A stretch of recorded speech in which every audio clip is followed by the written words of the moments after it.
Come back বন্ধুরা, kids and moms কিচেনে সবাইকে জানাই সাদর আমন্ত্রণ। আজকে আমার রেসিপি চিকেন পকোড়া। এর জন্য আমার কি লাগছে দেখুন। লাগছে চিকেনগুলো আমি ছোট ছোট পিস করে কেটে নিয়েছি।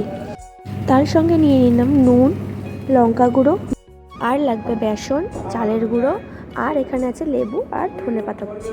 এখানে আছে গরম মশলা গুঁড়ো আর মিট মশলা গুঁড়ো আর আদা রসুন বাটা। এবার চলুন ম্যারিনেশনের পালা। প্রথমে দিয়ে দেবো আদা রসুনের পেস্ট, তারপরে লবণ, একে একে যত মশলা দেখিয়েছি আমি সব মশলাগুলো এর মধ্যে দেব। এবার যাচ্ছে লঙ্কা গুঁড়ো, তারপরে দিয়ে দেবো এর মধ্যে লেবুর রস, একটা পাতিলেবুর অর্ধেক পরিমাণ চিপে দিয়ে দেবেন। লেবুর রসটা দিলে চিকেনটা খুব টেন্ডার আর জুসি হয়।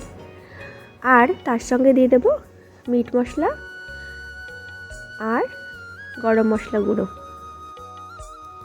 এই সমস্ত উপকরণগুলো দিয়ে আগে ভালোভাবে চিকেনটাকে মেখে ম্যারিনেট করে নিতে হবে। মশলাগুলো ভালোভাবে চিকেনের ভিতর পর্যন্ত যায়।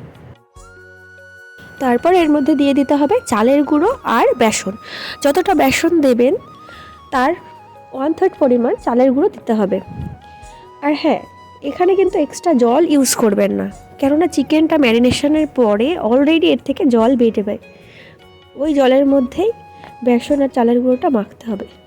এক্সট্রা জল দিলে কিন্তু পকোড়াটা অন্য রকম হয়ে যাবে, ভালো লাগবে না খেতে। সবশেষের মধ্যে দিয়ে দেব ধনেপাতা কুচি, দিয়ে এটাকে মেখে আধ ঘন্টা রাখতে হবে।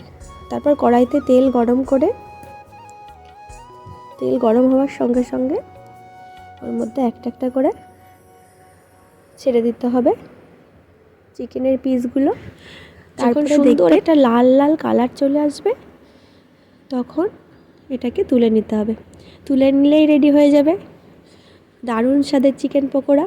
আর হ্যাঁ, গ্যাসের আঁচটা কিন্তু লো মিডিয়ামে রাখবেন। এই ছোট ছোট টিপসগুলো ফলো করবেন, দেখবেন তৈরি হয়ে যাবে সুস্বাদু চিকেন পকোড়া।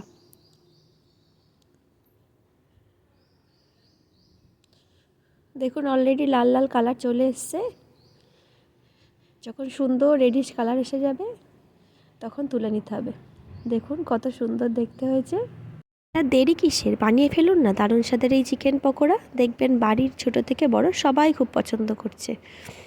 আর আমার ভিডিওটা যদি ভালো লাগে অবশ্যই একটা লাইক করে যাবেন। দেখা হবে নেক্সট ভিডিওতে। টাটা।